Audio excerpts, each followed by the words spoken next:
Bonsoir ou bonjour, où que vous soyez. C'est le deuxième jour de l'enquête du grand jury. Il s'agit d'une procédure modèle qui va examiner de très près l'ensemble de la pandémie du coronavirus. Comment elle a commencé, les détails des tests PCR. Mais nous allons commencer aujourd'hui par un examen plus approfondi du contexte historique et géopolitique. Commençons donc par notre premier expert. Et c'est Matthew. Non, ce n'est pas Matthew. C'est Alex. Alex Thompson. Alex, s'il vous plaît, présentez-vous et ensuite nous allons passer directement in medias res, comme le disent les latinistes.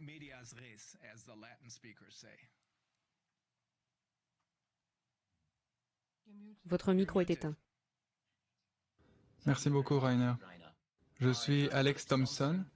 Pendant 8 ans, j'ai fait partie de l'agence britannique de renseignement GCHQ, l'agence partenaire de la NSA. Ensuite, j'ai été officier responsable pour l'ancienne Union soviétique et un transcripteur en plusieurs langues, y compris le russe et l'allemand, de matériel intercepté. Dans la seconde moitié de cette période, j'ai également été membre de l'équipe interdisciplinaire du GCHQ pour les menaces chimiques, biologiques, radiologiques et nucléaires, la CBRN. En cette qualité, j'ai appris à connaître la façon dont les services de renseignement et l'establishment militaire anglo-américain considèrent leur état de domination en toute connaissance de cause, pour tout ce qui peut affecter la santé à grande échelle et le potentiel de militarisation de ces agents. Mais vous m'avez demandé de faire un résumé d'environ 20 minutes de la situation géopolitique telle qu'elle se présentait dans le monde au cours de la période charnière qui a précédé l'après-Seconde Guerre mondiale. Car la majeure partie des témoignages de ce soir et des sessions suivantes du grand jury se concentreront sur le monde d'après 1945. Et c'est à cette époque que de nombreux plans pour unifier les gouvernements mondiaux ont commencé à se mettre en place en théorie, dont les questions de santé qui vous préoccupent. Et je soutiens que la puissance dominante dans le monde, à savoir la City de Londres, le cœur financier de l'Empire britannique, s'est préparé à cette situation à partir de 1870 environ. Et dans le monde moderne, la monopolisation, la cartélisation du monde commence en théorie à cette époque. Tout ce que nous faisons, et par nous, j'entends la chaîne UK Column News, car je suis également rejoint ce soir par Brian Gerrish, le co-rédacteur en chef qui témoignera plus tard. Toutes nos enquêtes sur la corruption émanent des monopoles de la couronne britannique et de l'argent de la City de Londres qui semble remonter à cette époque autour de 1870, au cours de laquelle, en résumé, plusieurs révolutions ont été menées par l'élite britannique et toutes visaient à contenir la productivité et à empêcher la croissance de l'intelligence, de la propriété intellectuelle parmi les peuples autochtones de l'Empire britannique et des nations concurrentes.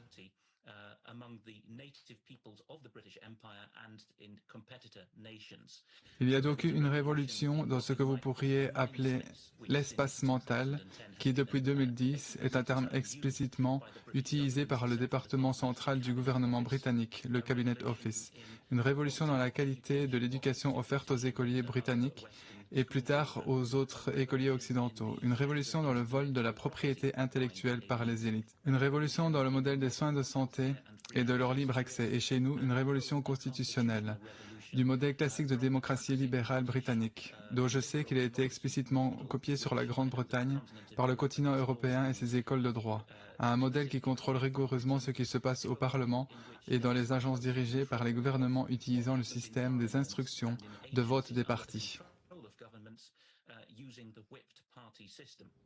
Tout cela s'est produit, comme je l'ai dit, autour de 1870 et chez nous, en Grande-Bretagne, cela a été en grande partie achevé par l'année charnière entre 1947 et 1948, lorsque la Grande-Bretagne avait un service national de santé unique, autre que le Canada, qu'elle ouvrait la voie à l'unification militaire du continent européen et de l'ensemble de l'OTAN et que, de bien d'autres façons, y compris à travers la planification du droit et de la citoyenneté, elle menait le monde en réinventant la façon dont elle gérait sa population. Le nœud central ici est la ville de Londres, c'est-à-dire la City, au cœur même de ce qu'on appelle aujourd'hui la Grande Londres.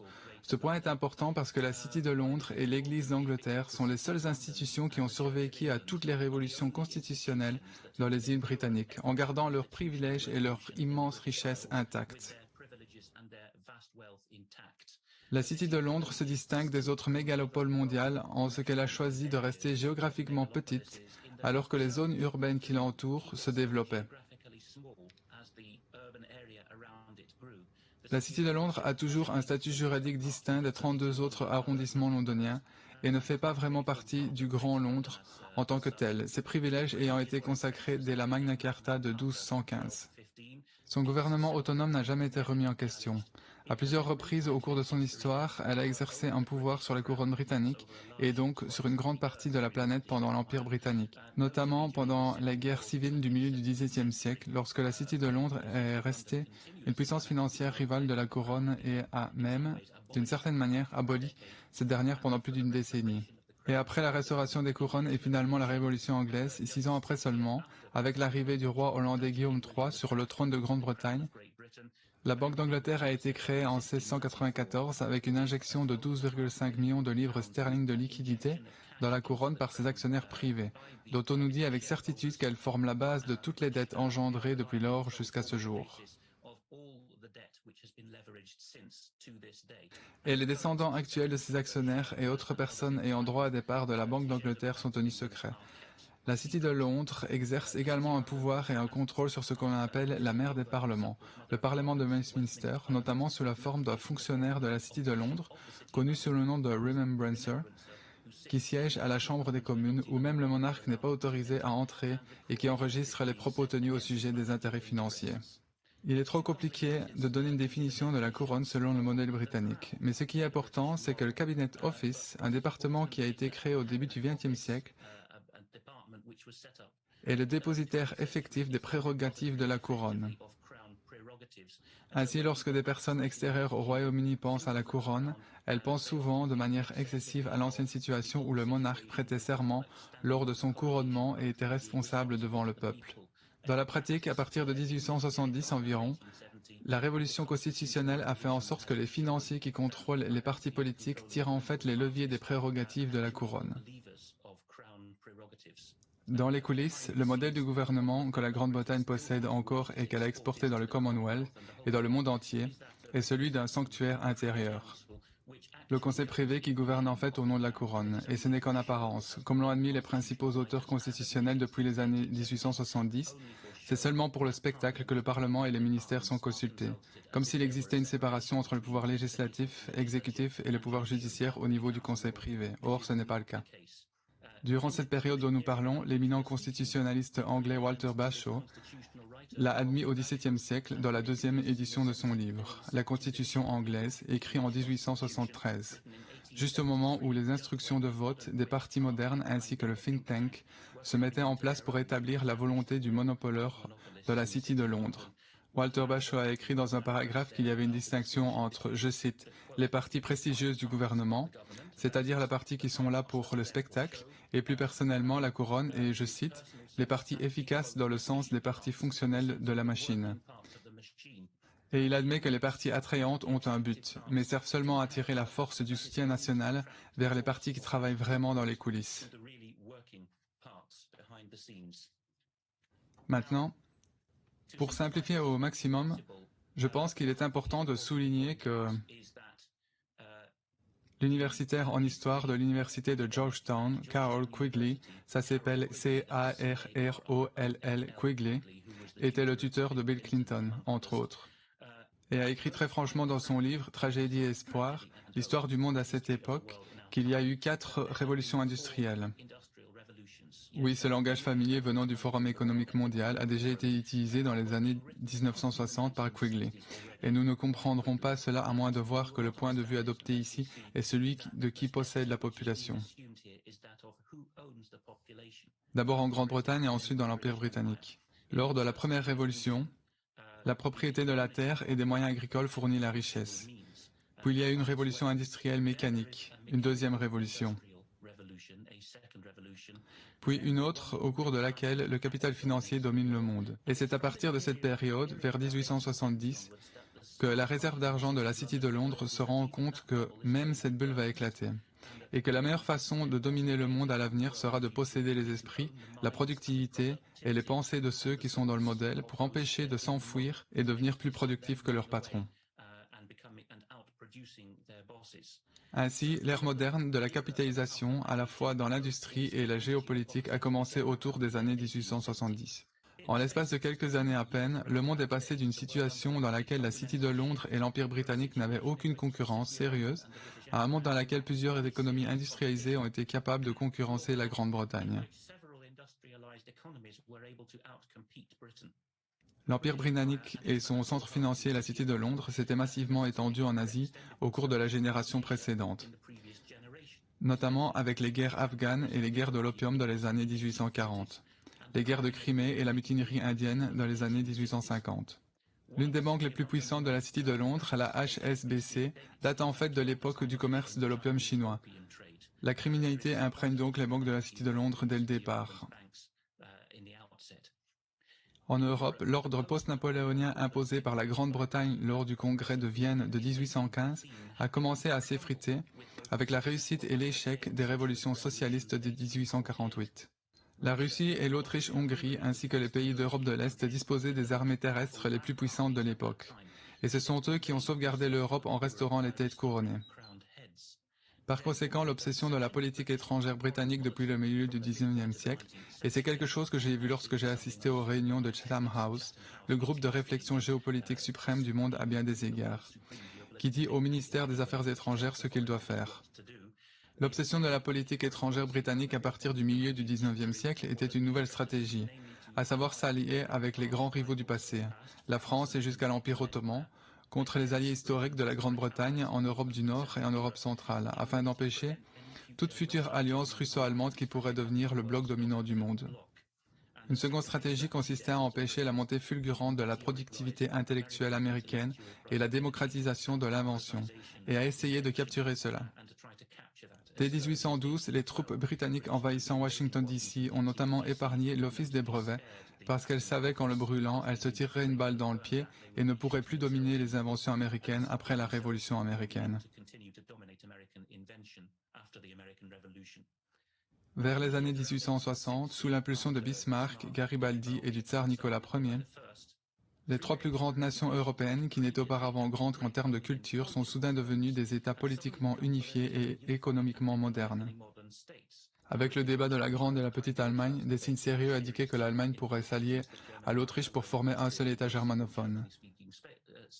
Et il était évident pour l'élite britannique qu'en l'espace d'une génération ou deux, ces trois pays, l'Allemagne, l'Italie et la Russie, deviendraient de grandes puissances, à peu près au même niveau que la Grande-Bretagne et la France. Les États-Unis sont sortis de la guerre civile en 1865 et ont entamé une ascension fulgurante vers la suprématie industrielle. L'élite britannique a correctement prévu que vers 1900, ces quatre nouvelles puissances commenceraient à avoir des forces navales aussi fortes que celles de la France ou de la Grande-Bretagne, et a prévu que les armées terrestres de ces puissances européennes seraient beaucoup plus fortes que celles de la Grande-Bretagne, de sorte que seule une alliance franco-britannique au nom des droits de l'homme et de la diffusion de la démocratie libérale, auparavant impensable, aurait pu tenir ces puissances en échec. En 1880, ce que l'on appelle la ruée vers l'Afrique battait son plein, ce qui a permis à même des nations européennes mineures sur le plan territorial, comme la Belgique et le Portugal, d'acquérir des ressources substantielles grâce à la colonisation de l'intérieur de l'Afrique et de devenir de sérieux rivaux pour l'industrie et le commerce britannique. Cela a mis la Cité de Londres de sérieux embarras, car par exemple le Portugal était le plus ancien allié de la Grande-Bretagne et la Belgique était un État qui devait son existence même à la négociation britannique de 1815. Des historiens ont avancé de sérieux arguments indiquant que la vague d'assistanat de l'ère édouardienne, notamment l'assistanat de la famille royale portugaise en 1908 et celui de l'archiduc François Ferdinand en 1914, a été fomenté avec la connivence secrète de la City de Londres. Un pays asiatique est également devenu une grande puissance industrielle et militaire à la fin du XIXe siècle, le Japon, et à la grande surprise du monde entier, il a battu la Russie en 1905, donnant ainsi à de nombreuses populations coloniales d'Afrique et d'Asie l'idée qu'il n'y a aucune raison pour qu'elles ne puissent pas, elles aussi, s'affirmer face à la domination européenne, comme l'avaient déjà fait les républiques d'Amérique latine contre l'Espagne. L'année suivante, 1906, fut celle de la course navale, de la crise du Dreadnought, qui a peut-être inévitablement déclenché le compte à rebours vers la Grande Guerre, la Première Guerre mondiale, car l'élite britannique et l'élite allemande étaient désormais déterminées à obtenir la Weltherrschaft, ou domination mondiale. Les deux pays se méfiaient à juste titre des motivations de l'autre. Ils étaient tous deux techniquement capables de dominer le monde, tant sur le plan industriel que dans l'espace mental, et disposaient tous deux, pour la première fois, de puissants blocs alliés. En résumé, le changement provoqué par la crise existentielle du milieu à la fin du XIXe siècle a été le modèle commercial de la City de Londres tel que décrit par Quigley, les vagues successives du monopole. Ce modèle en est venu à souligner l'importance de contrôler non seulement la force militaire ou les ressources matérielles, mais l'esprit des personnes désormais connues sous le nom de ressources humaines dans l'Empire britannique et au-delà. Et c'est pourquoi la science-fiction commence à parler de la propriété du patrimoine génétique de l'homme à partir de cette époque, afin que la City de Londres puisse vendre des biens et de plus en plus de services au reste du monde, qui ne pourrait jamais rattraper son retard dans l'espace mental. Le UK Column, les chercheurs et les commentateurs alliés constatent régulièrement que la City de Londres et les très riches institutions de pouvoir d'influence de la Grande-Bretagne, celles que Tony Blair, ce mois-ci encore, nous a dit que nous devions continuer à bien utiliser, comme le British Council, la BBC, les universités britanniques et l'Église d'Angleterre, que ces institutions continuent de considérer cette bataille pour l'esprit comme leur priorité absolue dans la domination du monde, et qu'elles considèrent la santé comme un sous-secteur de cette bataille. Nous sommes également pleinement convaincus, grâce à des découvertes répétées, que l'élite britannique se considère, à juste titre, comme la première puissance mondiale dans l'espace mental. En d'autres termes, la City de Londres fait faire aux autres nations le sale boulot pour elle. Et elle le fait surtout en réussissant le tour de force de faire en sorte que sa propre population, la Grande-Bretagne, le Commonwealth et les élites des nations adhèrent à sa perspective et à son récit, plutôt qu'à leur propre perspective et récit. C'est la vision que j'ai reçue lors de mon éducation d'élite britannique. Et c'est la vision que les agences de renseignement britanniques ont reçue pendant les deux guerres mondiales et la guerre froide. Ce n'est pas une stratégie officielle qui est enseignée dans les internats, les universités, les agences de renseignement ou lors de la formation des agents. Mais c'est en grande partie le credo des soi-disant lignées de familles d'élite qui dirigent la City de Londres. Et c'est le procédus operandi des fondations anglo-américaines exonérées d'impôts, et des groupes de réflexion tels que Chatham House, une bulle qui a imposé les agendas de ces lignées aux gouvernements occidentaux. Une figure clé de l'année 1870 est celle de John Ruskin. Apparemment inoffensif car il était le premier professeur d'art à Oxford, mais il a apporté la doctrine selon laquelle l'élite britannique se devait d'exporter sa propre vision du monde au reste de la planète en termes très généraux. Et parmi les principaux étudiants qui l'influença, il y avait Cecil Rhodes, qui bien sûr est devenu fabuleusement riche en Afrique australe. Cecil Rhodes, et tout ceci est documenté par de très nombreux historiens, a écrit des journaux secrets et formé des sociétés secrètes en 1891.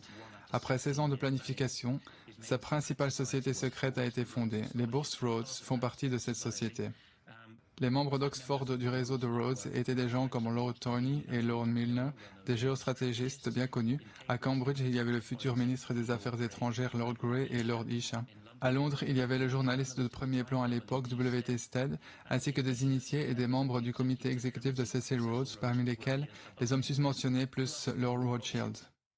Après la mort de Rhodes en 1902, d'autres lignées anglaises du premier plan, qui ont à plusieurs reprises entaché l'histoire de la City de Londres, comme les Astor, sont entrées dans ce cercle. Le cercle extérieur visant à réaliser la volonté de Cecil Rhodes, cette vision apparemment bénigne de la Grande-Bretagne forçant le monde à accepter sa démocratie libérale et à accepter cette façon de voir le monde. Le cercle extérieur est devenu connu sous le nom de groupe de la table ronde, qui sont toujours actifs aux États-Unis et dans 7 autres pays et ont été mis en place en 1909. Ce groupe considérait le succès de la Fédération canadienne de 1867 comme sa principale étude de cas. Vous en entendrez parler plus tard par Matthew Herrett. Le Canada a été effectivement unifié politiquement et plus tard, les autres colonies blanches, les territoires blancs, afin d'éviter la propagation de points de vue différents et de démocraties anglophones différentes dans le monde. Ils devaient tous être rattachés au contrôle de la City de Londres. Ceci est également très contemporain, car parmi les nombreux boursiers de Rhodes qui dominent la politique mondiale et poussent le monde vers la globalisation, on trouve Bill Clinton, déjà mentionné, et au Forum économique mondial, la professeure néo-zélandaise Naire Woods, qui s'est fait connaître cette année pour avoir déclaré au Forum économique mondial que l'élite pouvait faire de grandes choses si elle s'unissait et si les gens du monde acceptaient simplement qu'elle était à leur tête. Rhodes a écrit dans l'un de ses journaux secrets, je cite, « Pourquoi ne devrions-nous pas former de sociétés secrètes avec un objectif, c'est-à-dire un seul objectif, la promotion de l'Empire britannique et la mise sous tutelle britannique de l'ensemble du monde non civilisé pour le rétablissement, à savoir le rétablissement de la Grande-Bretagne, des États-Unis, et pour faire de la race anglo-saxonne un seul et unique empire. »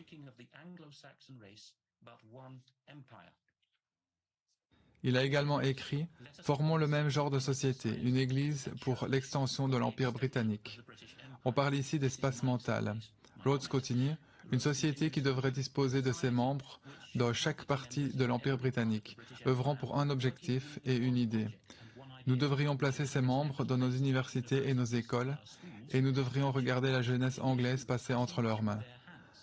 Un seul peut-être sur 1000 aurait l'esprit et les sentiments adaptés à un tel objectif. C'est à cela que servent les bourses Rhodes. Ils devraient être jugés de toutes les manières, ils devraient être testés pour savoir s'il est endurant, doté d'éloquence, indifférent aux détails insignifiants de la vie, et s'il s'avère qu'il en est ainsi, en d'autres termes c'est un test psychologique, alors il devait être élu et prêter serment ou jurer de garder le secret pour servir durant le reste de sa vie son pays.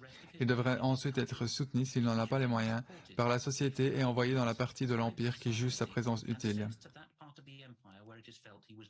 Et dans cette version, bien sûr, les États-Unis font partie de l'Empire. Dans un autre de ses testaments, Rhodes décrit en plus en détail son intention. Je cite, « Pour l'établissement, la promotion et le développement d'une société secrète, le véritable but et objet de cette société sera l'extension de la domination britannique à travers le monde. La colonisation par des sujets britanniques de toutes les terres où les moyens de subsistance sont accessibles par l'énergie, le travail et l'entreprise, et en particulier l'occupation par des colons britanniques de tout le continent africain, de la Terre Sainte, de la vallée d'Euphrate, à savoir l'Irak moderne, des îles de Chypre et les îles de Candie, à savoir la Crète, de l'ensemble de l'Amérique du Sud, des îles du Pacifique n'étant pas jusqu'ici détenues par la Grande-Bretagne, de l'ensemble de l'archipel malais, de se longeant la Chine et le Japon, à savoir au large de la Chine et du Japon, et le rétablissement final des États-Unis d'Amérique comme partie intégrante de l'Empire britannique. Cette vision n'est pas l'apanage d'un Anglais particulièrement riche, mais elle s'est imposée aux États-Unis dans ce que l'on appelle l'establishment de l'Est, la côte orientale, au moment où les États-Unis devenaient la puissance dominante du monde. Le témoignage clé à ce sujet est celui de Norman Dodd, D.O.D.D., donné peu avant sa mort en 1982 à J. Edward Griffin, que l'on trouve facilement en ligne en tapant Norman Dodd et Fondation exonérée d'impôts.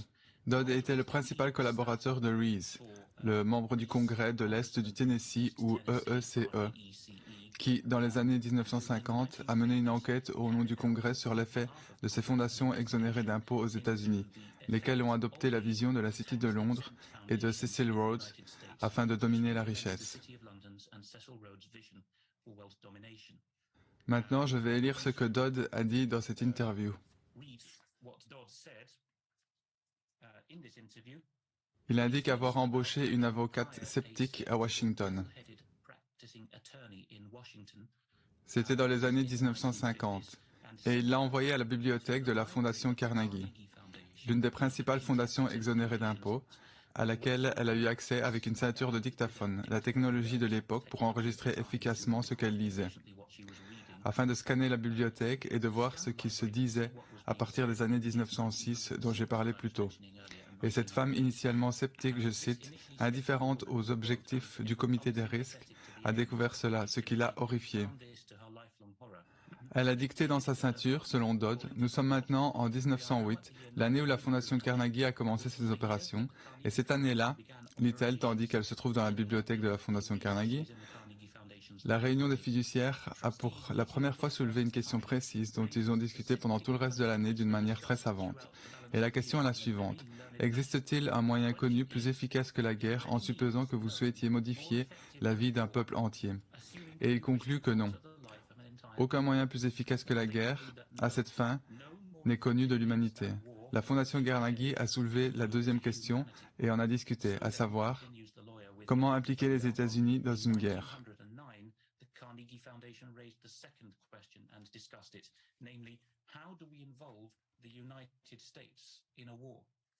Je pourrais continuer sur cette lancée, mais je n'ai pas le temps. Mais je pense que cela suffit en soi à donner les grandes lignes aux gens. Il ne suffit pas d'être de loin la plus grande puissance militaire et économique au monde, comme l'ont été les États-Unis avant et après la Première Guerre mondiale, si votre espace mental est toujours contrôlé par l'idée selon laquelle le modèle démocratique libéral anglo-saxon est la seule possibilité. S'il est toujours contrôlé par l'hypothèse non vérifiée que tout le monde au sommet de ce modèle est payé pour la liberté, alors vous allez toujours trouver qu'un club d'intérêt personnel va diriger le monde. Et même dans des domaines tels que les soins de santé, que la Grande-Bretagne a été le premier pays au monde à nationaliser en 1948, vous allez découvrir que les gens supposent à tort et aveuglément que les meilleurs intérêts sont gardés à cœur. Dans 2 minutes peut-être, j'aborderai le point que je souhaite soulever, à savoir le financement des deux axes lors des deux guerres mondiales par la City de Londres et ses ramifications à Manhattan, Wall Street. Maintenant, ce n'est pas, encore une fois, une revendication sortie de nulle part. Des universitaires sérieux comme Anthony Sutton, qui travaillait à l'Institut Hoover de l'Université de Stanford en Californie, ont écrit des livres entiers à ce sujet, intitulés Wall Street et la révolution bolchevique et Wall Street et l'ascension d'Hitler. Tout cela est bien connu de ceux qui prennent la peine de s'informer à ce sujet. Il y avait toute une série de documents qui ont été récupérés par Anthony Sutton. Cela lui a coûté sa titularisation à Stanford. Il a mis tout ça dans ses livres, et ce qu'il a découvert, c'est que, pour résumer, l'Union soviétique et le Troisième Reich ont été créés dans l'intérêt de la City de Londres, et plus particulièrement de sa ramification à Wall Street.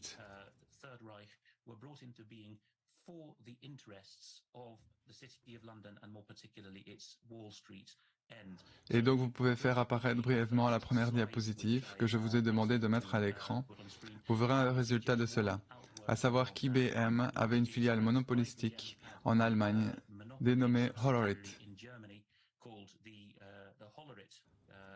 Hollerith était le nom du propriétaire allemand. Pouvez-vous me confirmer que cela est à l'écran en ce moment? On va attendre un peu. Merci, oui. Vous pouvez donc voir ici que Hollerith, le propriétaire allemand nominal de la filiale d'IBM, propose au Troisième Reich Übersicht, ou une surveillance en utilisant des cartes perforées, une technologie américaine concédée au Troisième Reich. En bas, vous pouvez lire Übersicht mit Hollerith Lochkarten, la connaissance totale de l'information par le biais des cartes perforées Hollerith. Et le nom de la société en bas est Deutsche Hollerith Maschinengesellschaft, ou MBH, qui était à Berlin-Lichterfeld. La deuxième diapositive que j'ai là n'est qu'un exemple de l'étendue globale des services de renseignement britanniques dans des domaines que la Constitution ne permet pas d'avoir. Vous pouvez voir ici un symbole d'arbre de Noël, indiquant que le MI5, même avant la Seconde Guerre mondiale, contrôlait qui accédait aux zones de la BBC, qui était promu et qui était transféré. Tout cela se fait sous le contrôle du MI5, les renseignements britanniques, qui sont en théorie là pour la nation, mais qui ont en réalité été mis en place par les lignées dont je parle pour servir leurs objectifs privés. C'est en tout cas ainsi qu'ils considèrent la gestion du renseignement britannique. La troisième de mes 4 diapositives montre comment cela émerge en 2010, lorsque le Cabinet Office britannique, en collaboration avec un groupe de réflexion, l'Institute for Government, parle ouvertement de contrôler la pensée du monde et la pensée du peuple britannique. Ils étiquetent les parties du cerveau sous l'étiquette d'espace mental. Et sur la droite, je peux voir que vous avez mis le texte clé des pages 66 et 67 de ce document de 2010. Il est dit, même si les gens sont d'accord avec l'objectif comportemental, c'est-à-dire en faisant pression pour que les gens se comportent comme le souhaitent les lignées plutôt que de mandater leur gouvernement pour agir en leur nom. Même si les gens sont d'accord avec l'objectif comportemental, ils peuvent s'opposer aux moyens servant à l'atteindre. Les différents effets de l'espace mental entraîneront différents niveaux de controverse. Il existe plusieurs facteurs qui déterminent la controverse. En d'autres termes, il prévoit qu'on leur dira qu'il s'agit d'un renversement des objectifs du gouvernement, y compris dans le domaine des soins de santé, bien sûr. Ils poursuivent. Comme indiqué, les effets de l'espace mental dépendent au moins en partie du système automatique. Cela signifie que les citoyens peuvent ne pas réaliser pleinement que leur comportement est modifié, ou du moins de quelle manière il l'est. Il est clair que cela expose le gouvernement à des accusations de manipulation. Les gens ont tendance à penser que les tentatives visant à modifier leur comportement sont efficaces si on leur fournit simplement les informations de manière transparente. Cette aversion a un fondement psychologique, mais c'est essentiellement une question de confiance dans le gouvernement. L'absence de contrôle conscient a également des répercussions sur le consentement et la liberté de choix. Tout d'abord, il crée un besoin plus important pour les citoyens d'approuver l'utilisation du changement de comportement, peut-être en utilisant de nouvelles formes d'engagement démocratique. On voit que dans ce modèle, la démocratie est le bien le plus élevé qui soit vendu, mais les leviers de manipulation de la démocratie sont entre les mains du cartel.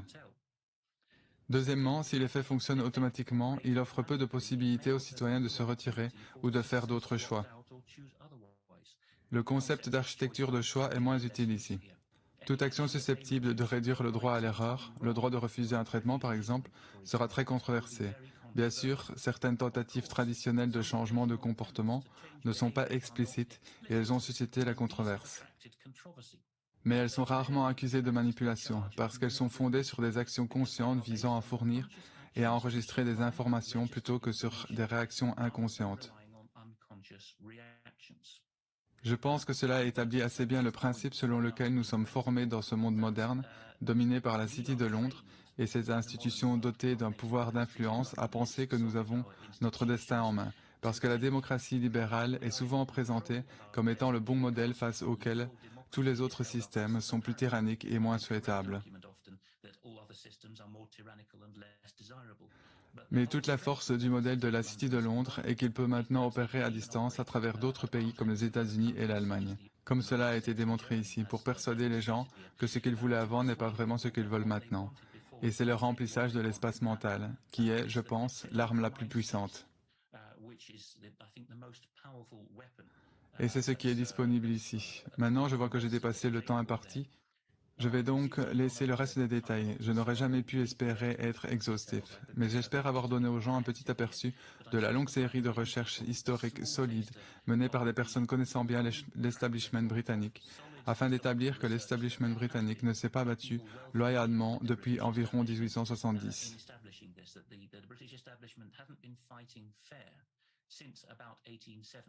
Et que la plupart des révolutions qu'il souhaitait provoquer, le contrôle de la démocratie par les institutions de vote des partis, le contrôle des soins de santé par les États obligatoires, les soins de santé fournis dans le modèle britannique et canadien, étaient tous en place dans la période d'après-guerre, qui est la période que Matt Herrett va traiter, d'après ce que j'ai compris, pour nous amener à l'ère d'après 1945.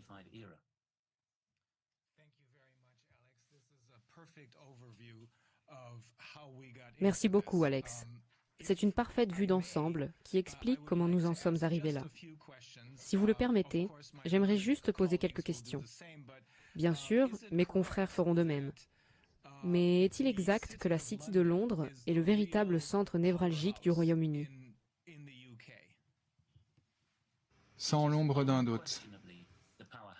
Si vous avez eu mon parcours, c'est quelque chose que vous apprenez à l'internat, sans parler de l'université, dans le cadre du rugby et de Cambridge pour moi, et au moment où vous entrez dans la fonction publique, on vous regarde bizarrement si vous suggérez que le peuple de Grande-Bretagne ou de tout autre pays du Commonwealth est doté d'autodétermination.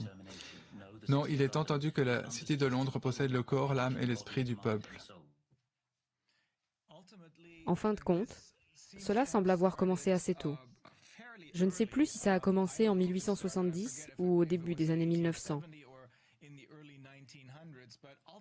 Mais c'est le contrôle de l'esprit des gens que la City de Londres a voulu atteindre pour réaliser son objectif de domination mondiale. Est-ce exact? Oui, et ce n'est plus un problème spécifiquement anglo-saxon. Cela concerne aussi des pays du continent européen. L'Allemagne est l'un d'entre eux depuis 1949. La République fédérale, bien sûr. La Belgique en est un autre qui, comme je l'ai dit dans ma présentation, a été créé par l'insistance britannique en 1815. Je traduis à très haut niveau des communications gouvernementales issues des soi-disant agences nationales de santé de ces pays et destinées à leurs citoyens. Je l'ai traduit en anglais pour les expatriés de ces pays. Et les gouvernements belges et allemands, pour ne citer que ces deux exemples, suivent explicitement le point de vue de la City de Londres. Ils écrivent à la population en termes de gestion de la santé et en leur disant que leur mode de vie n'est pas assez bon. Leur corps, leur esprit, leur génétique, leur intelligence n'ont pas été optimisés. Et donc, ce bétail, cette population, n'est pas compétitive comme elle devrait l'être dans le monde. Il s'agit donc d'une extension du modèle de la City de Londres au continent européen, où il a su, à bien des égards, s'adapter aussi bien aux juridictions de droit civil codifiées, très respectueux de l'état de droit, qu'aux juridictions de la common law.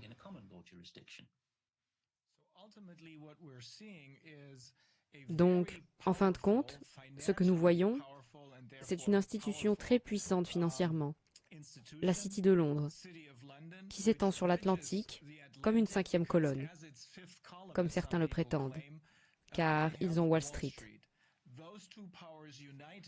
Ces deux puissances unies étaient ou sont encore le centre du pouvoir dans ce monde. Oui, il y a eu de nombreux rebondissements, surtout au milieu du XXe siècle. Mais ce que vous avez dit est un résumé utile de l'ensemble du XXe siècle. Il y a eu des luttes, pendant longtemps, il y a eu une guerre froide tout à fait exceptionnelle avec des branches de l'aristocratie de la City de Londres qui étaient à la fois pro- et anti-Union soviétique. Je pourrais parler de cela pendant des heures, mais c'est secondaire par rapport au fait qu'il ne doit y avoir qu'un bloc allemand et qu'un bloc russe en Eurasie, et que ces deux blocs doivent être contrôlés et entravés par la puissance maritime britannique ou anglo-américaine et le pouvoir d'influence anglo-américain qui établissent les modèles pour eux. Je voulais clarifier autre chose. Vous avez mentionné que ce sont juste quelques familles qui dirigent vraiment la City de Londres. Vous avez donné le nom des Rothschild, Rhodes et Astor. Est-il vrai que seules quelques familles essaient de dominer le monde à travers la City de Londres? Oui, je n'ai jamais trouvé meilleur matériel que celui d'un duo d'écrivains qui est néerlandais et germano-américain. Le hollandais s'appelle Robin Reuter, R-U-I-T-E-R. Le co-auteur germano-américain de Caroline du Sud s'appelle Fritz Springmeier. Leur livre porte le titre plutôt choquant de Les lignées Illuminati, mais leur travail est solide. Et il montre systématiquement que la City de Londres, Manhattan et le continent européen sont très largement dominés par un petit nombre de familles. Souvent, on nous parle de 13 familles superpuissantes. Évidemment, il y a des niveaux au-dessous. Les Français, par exemple, parlent souvent des 200 familles qui dirigent l'État profond. Mais les plus anciens terrorisent les plus jeunes dans ce modèle. Et le niveau le plus élevé que l'on puisse atteindre avant de sombrer dans des affirmations nébuleuses selon lesquelles Satan dirigerait le monde, ce que je crois en fin de compte, le niveau le plus élevé que l'on puisse atteindre est un niveau auquel les lignées germaniques d'Europe centrale font difficilement la trêve avec les lignées des îles britanniques, dont la plupart sont maintenant basées aux États-Unis.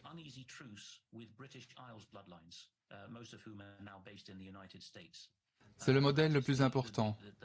Et toutes les frustrations géopolitiques du XXe siècle sont en fin de compte liées à l'un ou à l'autre de ces camps qui tentent de prendre l'ascendant. Devons-nous suivre la City ou la renverser? Et cela a à voir avec la frustration des superpuissances émergentes, notamment les Russes qui essayent de jouer à armes égales avec ce cartel de lignées et qui échouent.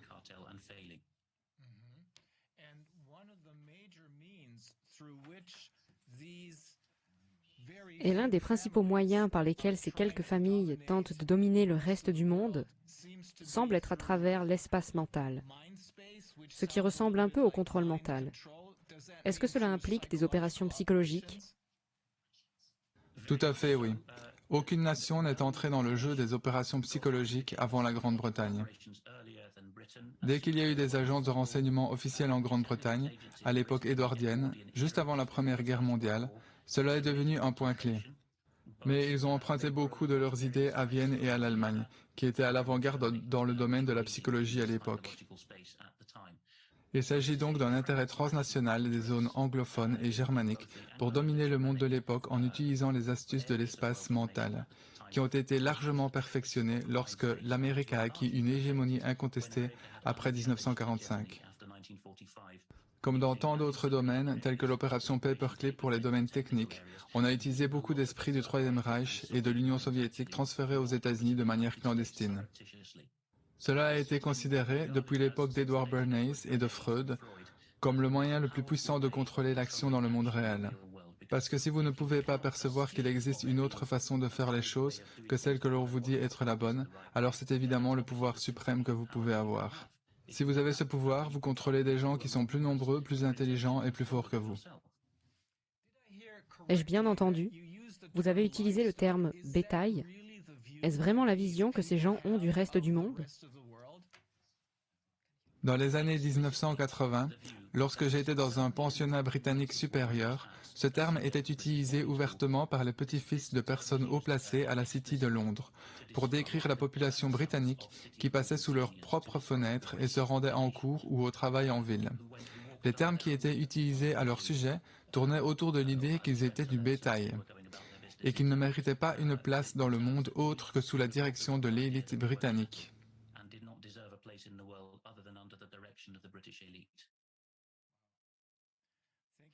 Merci beaucoup, Alex. Je ne veux pas empêcher mes confrères de poser des questions. Alors, s'il vous plaît, à votre tour.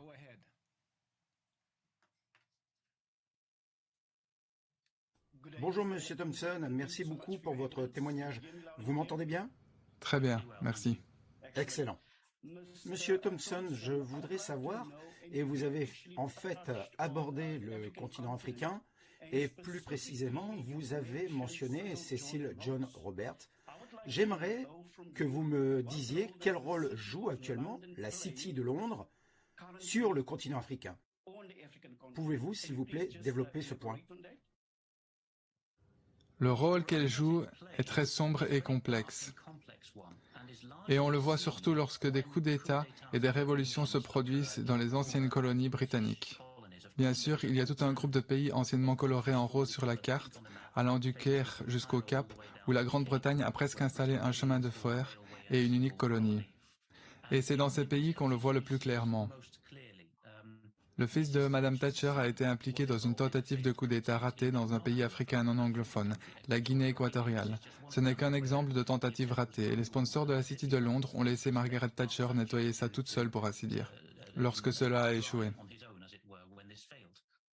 Je pense que ce que nous voyons plus particulièrement dans l'ancienne Rhodésie, maintenant la Zambie et le Zimbabwe, c'est qu'il y a un nœud où la City de Londres a engagé des personnes financièrement corrompues et puissantes, et les contingents locaux des SAS de l'ère du pouvoir blanc qui ont fait une grande partie du sale boulot, y compris à Londres pendant la période d'après-guerre. Cela s'est fait sur la base de la possession, sur papier, des riches actifs miniers en Afrique australe. Voilà ce que je peux en dire en gros. Il y a même des morts suspects jusqu'à la chambre des tribunaux de Lancaster en 1979, ouvrant la voie aux ANUPF pour prendre le relais du gouvernement Smith en Rhodésie, devenu par la suite le Zimbabwe, avec des avocats tombants, soi-disant morts par la fenêtre. C'est un tableau extrêmement sombre, et plus vous regardez certaines des entreprises impliquées, Kroll Security en est une qui me vient à l'esprit, plus vous voyez qu'il y a un lien entre le MI6, le SAS et la City de Londres. Et cela concerne l'Afrique du Sud en particulier comme principal atout. Merci beaucoup. Êtes-vous d'accord avec moi, Monsieur Thompson, pour dire qu'en ce qui concerne la domination financière, on voit que la dette est au cœur du Covid-19. Donc, êtes-vous d'accord pour dire que la domination financière est au cœur de la pandémie de Covid-19? Oui, je le suis, et je le nuancerai très légèrement en vous rappelant que dans le résumé de Carol Quigley sur la vision du monde de l'establishment de l'élite anglo-américaine, il souligne que la propriété des actifs financiers est déjà dépassée dans les années 1960. Et il sait que les grands esprits, pas nécessairement les bons, un siècle avant lui, l'avaient déjà vu venir. Il considérait que la vraie richesse était l'esprit humain, la santé humaine et la capacité de modifier et de transformer l'être humain en un nouveau modèle qui se comporterait comme prévu. C'est la grande richesse du monde. Mais avec cette réserve, si nous appelons ça la richesse, et par extension nous pouvons l'appeler la richesse financière, alors oui, c'est le prix le plus élevé qui soit. Le problème de la City de Londres, c'est que si vous êtes quelque peu doué intellectuellement, et que vous venez d'un milieu britannique privilégié d'Oxford ou de Cambridge, vous n'avez véritablement le choix qu'entre gagner de l'argent dans la City de Londres, ou vous engagez dans une branche du service national, comme le service secret ou l'armée. Et la différence que j'ai constatée à maintes reprises entre moi et ceux qui ont suivi l'autre voie de ma cohorte était le principe qu'aucun des deux groupes ne doutait du fait que le véritable pouvoir dans le monde était de posséder le capital. Il s'agit juste de savoir si vous souhaitez être un agent du renseignement qui informe la City de Londres ou si vous souhaitez faire partie du processus qui génère de l'argent. Il n'y a pas d'idéal plus élevé que cela dans le modèle américain.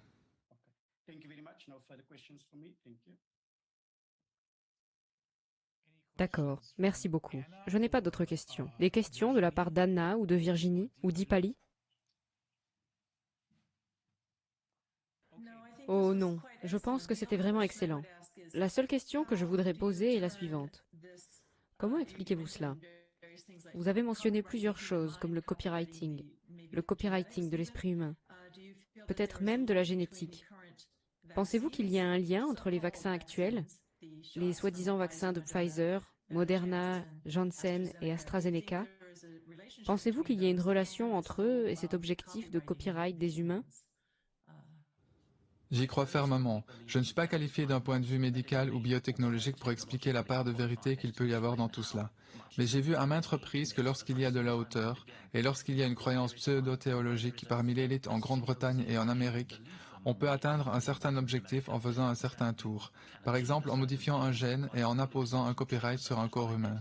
C'est une motivation suffisante en soi pour alimenter une sérieuse tentative d'aller dans ce sens.